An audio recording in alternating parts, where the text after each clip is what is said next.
Just before I start this video, another huge thank you to everybody who's subscribed and who's watching these videos. I'm absolutely gobsmacked. 4,900 subscribers now, 100 away from the magic 5,000. There's not really magic about it, it's just a good number, innit? So if you like the videos, if you're coming back here and you're watching them, please do me a favour and just subscribe. That's all I ask. I'd love you to comment on the videos as well, see what you think. But once again, thank you. Really matters, really means a lot to me. So cheers. On to the video. So here it is already. Our first away game of the season, and it's the grudge match of the season. Or that's what the media would say anyway. This hugely unethical Liverpool team having the audacity to make a British record bid for another player in a different team. Poor old Newcastle, you know, the supposedly richest club in the world, and that naughty Alexander Isak, what's he been up to? Disgrace. He's been vilified by the UK media. Once again, no matter where you turn in the UK media, Isak's the problem. Isak's the devil incarnate. And those poor Newcastle fans, they've been betrayed by one of their own. Well, except that he's from Sweden. So before I get into the match preview, have you noticed that when a certain Liverpool right back, born in the city, vice captain of the team, runs his contract down and then does one to Real Madrid, and Liverpool fans don't like that, we're the problem. Nothing wrong with him doing that. That's just football. But if you're Swedish and you play for Newcastle and someone's bidding in the region of 110 to 130 million quid for you and you want to go, you're the bad guy. Newcastle are being undermined by Liverpool, and Liverpool are the bad guys as well. Anyway, enough about that soap opera. What we do know for sure is this is going to be, because of everything that's been going on, this is going to be a very hostile atmosphere. It always is at Newcastle, but there's the added drama to this one. So let's get into a few facts and figures. Newcastle last season had the 6th best home record in the division. Liverpool had the best away record. Newcastle lost 5 games at home. Now we lost 3 away games, but up until winning the league we'd only lost 1, and that was literally the week before, or 2 weeks before we won the league, against Fulham. So we ended up losing 3 towards the end of the season, 2 of them after we'd won the league. Our first away defeat last season was on April the 6th. Another interesting fact is our last 10 opening day away games were unbeaten in any of them. And although this one, I think every Liverpool fan always considers this a really tricky fixture, we've won 5 of our last 7 games at St James's Park. In fact, we are unbeaten in our last 17 Premier League games against Newcastle, winning 12 and drawing 5. Our last defeat in the Premier League against Newcastle was in December 2015, almost 10 years ago, home or away. But they did beat us in the cup final, and they did outplay us in the cup final, albeit I think that was against the Liverpool team that were running on fumes by then, and they couldn't sum up the energy to compete with a Newcastle team after its first trophy in 70 years. Not an excuse, just an observation. 95% of that Liverpool team played the entire season, and they were knackered. And, you know, that happens. There was a lack of energy in that game that you really don't see from Liverpool. So I don't think it's an excuse. I think it's an observation. Right, in terms of scoring, Liverpool, if we score against Newcastle on Monday, will equal the club record in the top flight of scoring in 36 consecutive top flight league games. Quite incredible record that. Since Arne Slotter's come to the club, he's played 39 Premier League games and we've scored 90 goals. We've averaged 2.3 goals per game. which is more than any manager in Liverpool's history. And then of course we've got our 3-time Player of the Year, Mo Salah. He's played against Eddie Howe teams 14 times and he's got 21 goal contributions, an average of 1.5 goal contributions per game, 13 goals and 8 assists. The most by any player for any club against any manager in Premier League history. And Mo has either scored or assisted in 11 of the last 15 league goals that we've scored against Newcastle. 4 goals and 7 assists. And he has an assist in every one of his last 6 Premier League games against Newcastle, which is once again the longest run by any player against any one club in Premier League history. So I think Mo will be wanting to add to that, won't he? Okay, so on to the starting 11 and the fledgling problems of a new season.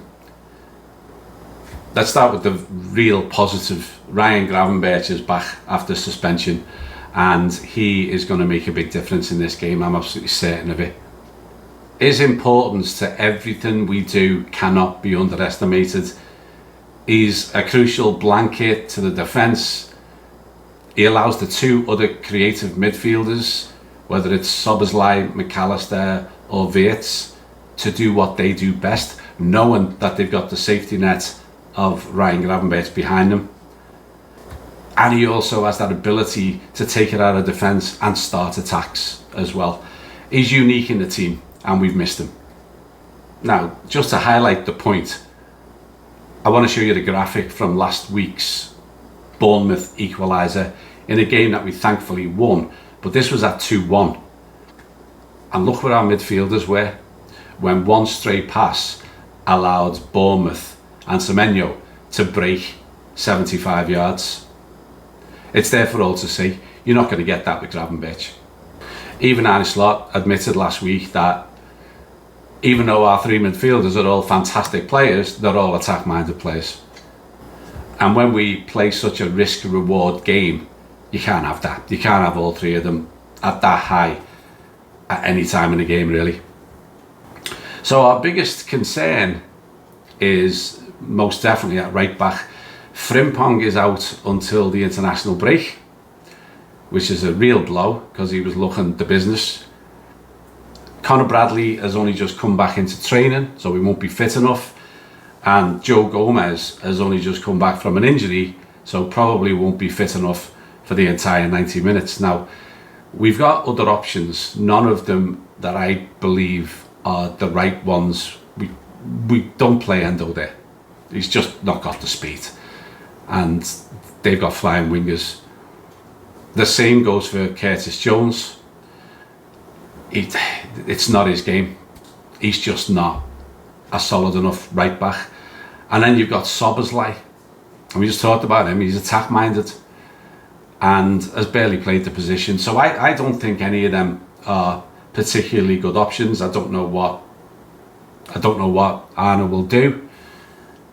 Joe Gomez will probably play the bulk of the game, whether he does the first 60 minutes or the last 30-40 minutes, I don't know.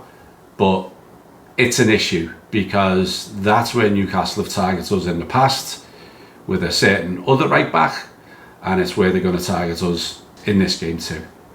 And of course they've got Anthony Gordon and Elanga, so that is going to be their ploy, is to get down those wings. Now Gordon, we don't know, is he going to play out wide or is he going to play in the middle, but I suspect that Eddie Howe, knowing that we don't have a fully fit right back, is probably going to play him on the left. We'll see. Elanga, of course, is ex-Man United and he's Swedish, same as Isak, so we'll be wanting to do us as well. And Elanga, he got 6 goals and 11 assists for Forest last year. 11 assists is rather good, and he had Chris Wood banging him in for him. He was also in the Forest team that didn't lose to Liverpool last season. He beat us at Anfield and drew with us at the City Ground. Having said that, Elanga plays in a similar role to Mo Salah, and he had 46 shots in the entire season last season versus Mo Salah's 133. 46 versus 133. So while Elanga is a threat in terms of creating, Newcastle are going to need someone in the middle to finish the stuff off. And that's where they have a bit of a problem right now, with Isak not available for them. So there comes another problem though, is who plays left back. Now, you've got two options really. You've got Andy Robbo and his experience, or you've got Kerkez and his inexperience. But they're fast. And so I think Arne's going to go with Kerkez. Now, he had a bit of a torrid time in that Bournemouth game. Ended up getting booked and ended up getting substituted. But he's in the team of the year for a reason. And these are the type of games you need him. So while I've been actually saying we should bring him on gently, bring him on through the season, this is not the game, I think, for Andy Robbo up against Elanga. So I think Kerkez is going to be the pick there. Another thing that Newcastle are clearly working on is set piece goals, similar to Arsenal. So get your speedy wingers, especially Anthony Gordon, who will go down at the faintest touch of his arm, win free kicks and score from set pieces. And you've got Dan Burns, who did that against us in the cup final. And it's a ploy. It's a ploy that Arsenal use. It's a ploy that Newcastle will use. You watch how many times Anthony Gordon dives in this game. So we've got to be very careful with that. And we were beaten in the air for the first goal and the second goal in that cup final. So no doubt that Eddie Howe will target that again. Having said all that, they have failed to score in their last two games. They lost 2-0 at home to Atletico Madrid, and then they drew 0-0 away at Villa. So they're creating, but they haven't got Isak and they haven't got anyone who's replacing him, unless they go with Gordon as a central striker and lose his impact on the left. I don't think they'll do that. Meanwhile, Liverpool are scoring for fun. Over 3 goals per game on average across all of the pre-season, Community Shield and the First League game. In those 8 games, we have scored 3, 5, 2, 3, 4, 3, 2 and 4. So 5 once, 4 twice, 3 times and 2 twice. We haven't scored less than 2 in any of those 8 games. So while I've focused on Newcastle's potential weapons against our defence, Newcastle will be very, very wary of our brilliant attack versus their defence. And I think this game is going to hinge on the defences. And it's here where I think Ryan Gravenberch being back is so critical and key. Together with the unpredictability of Liverpool's multi-layered attack, which will bamboozle Newcastle, that's where I think we'll make the difference. So I can't say I'm confident we'll keep a clean sheet, because in 8 games we've only kept 1, and that was against Stoke. But I am confident that we'll score in every game we play, and we normally score more than 1 in every game we play. And I fully expect that we'll be scoring at least 1 in this game as well. Back to Mo Salah, he loves breaking records. As I say, he's got all those records against Newcastle, and he'll be looking to tick another box against them on Monday. You've got Ekitike, who looked absolutely brilliant against Bournemouth in that Bobby Firmino role. But his technical skill, his football brain, his link play and his finishing were all on display. And he looks a player. And so Newcastle are going to have to worry about him as well. And then of course you've got Florian Wirtz, who is likely, I know we didn't see it that much against Bournemouth, but he's likely to control most of the games that he plays in, and I fully expect that he will play a pivotal role in this game as well. So there we have it. It's going to be a cracker. There's a lot at stake, there's a lot of animosity, there's a lot of emotion, but there's a reason that we won the title and Newcastle finished so far behind us. And as long as we bring our A game, I want to put it as simple as this: I can't see Newcastle outscoring us in this game. And so I am pretty confident of a Liverpool win. It's going to be tough, it's going to be very tough, but I think we've got the weapons to hurt them. I think you'll see much more defensive stability than we've seen recently. And so I'm going to predict a Liverpool win. Let's hope I'm right. See you after the game. You'll never walk alone. Cheers. Ta-ra.